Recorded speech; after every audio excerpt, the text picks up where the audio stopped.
It was a rainy Thursday night in Brooklyn, New York, when Ethan Miller, a 24-year-old college student, started his first night shift at the 24-hour gas station on Fifth Avenue.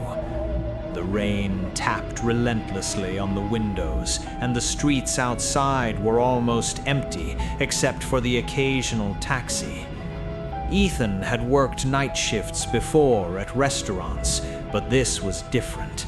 There was a strange stillness about the place, a kind of silence that made even the hum of the fluorescent lights feel loud. Around 2:07 a.m., the bell above the door jingled. Ethan looked up, expecting a late-night driver or someone looking for coffee.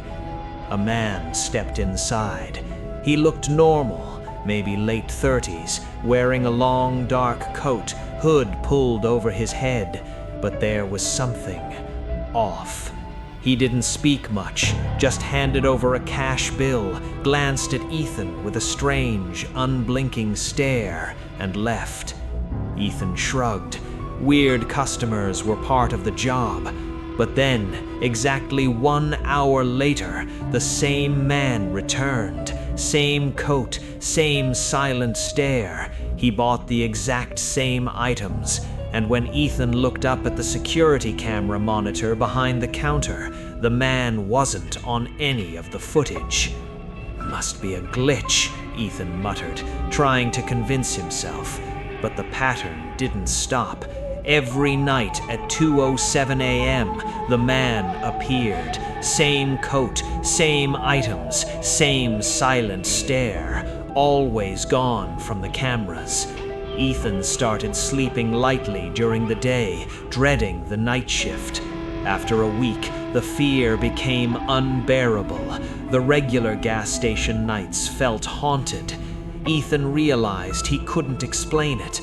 The man wasn't human, or at least no human Ethan knew could vanish from security cameras.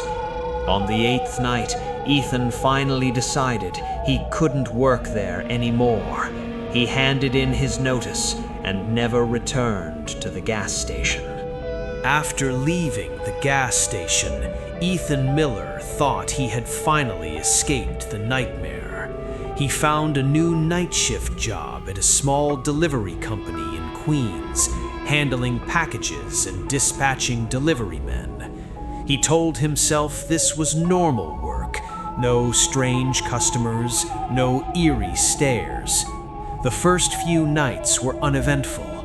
Ethan started to relax, convinced the gas station incident was just a one-off, until exactly 1 month later, something strange happened.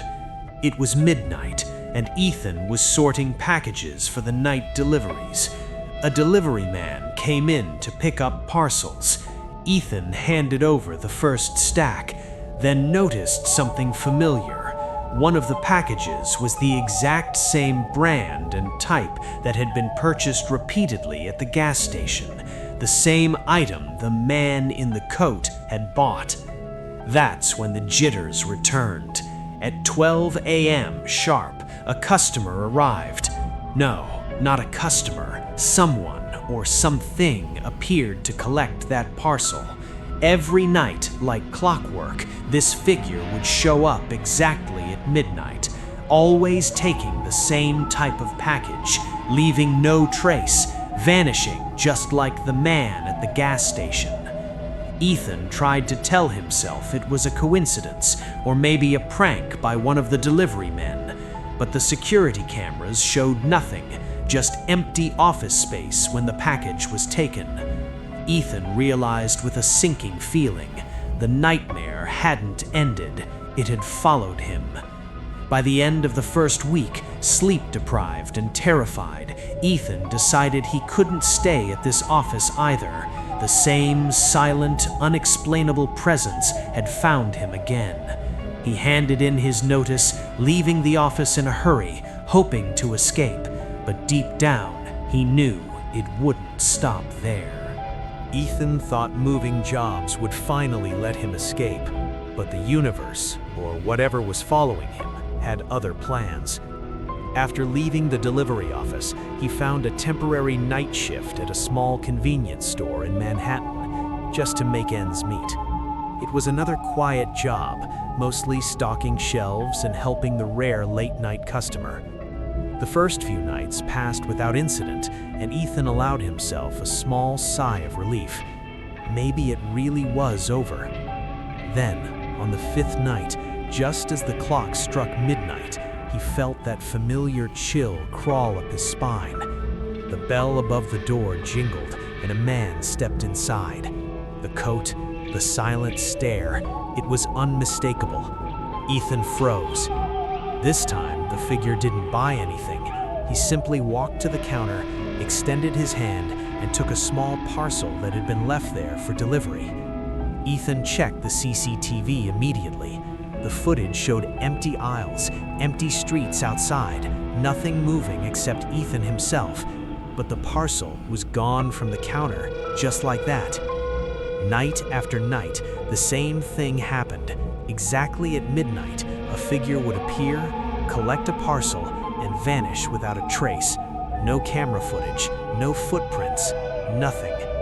By the seventh night, Ethan knew this was exactly like the gas station, exactly like the delivery office. He wasn't being followed by a person, he was being haunted. Something otherworldly was trailing him from one night job to another. Finally, on the eighth night, he left the store early. He couldn't take it anymore. The packages, the precise timing, the empty cameras, he realized this wasn't a coincidence. Whatever it was, it would follow him until he stopped running. Ethan couldn't keep running. Every night job he took, the figure found him. The midnight parcel, the empty CCTV footage, the same silent, unblinking presence. It all pointed to the same terrifying truth. This was no human. Determined to understand, Ethan decided to confront it. He took the night shift at a small, isolated office on the outskirts of Brooklyn, where parcels arrived late at night. He hid in the back room, heart pounding, watching the counter and the security monitors. Exactly at 12 a.m., the bell jingled. The figure appeared. The coat, the silent stare. It reached for the parcel. Ethan's hands were shaking, but he didn't run. He watched as the figure's hand passed through the package, and Ethan realized it didn't just disappear from cameras, it was intangible. A ghost. For hours, Ethan observed. The figure would take parcels every night, always at the same time, always the same type, never leaving a trace. He had no choice but to accept it existed beyond the natural world. Finally, Ethan resigned himself to one thing. He would never work a night shift again.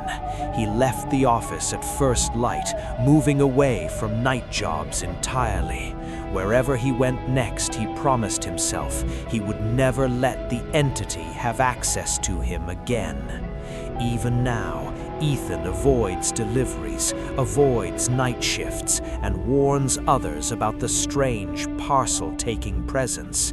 He doesn't know why it follows or what it wants, but one thing is certain: the ghost of the midnight parcel is real, and some things are better left unseen.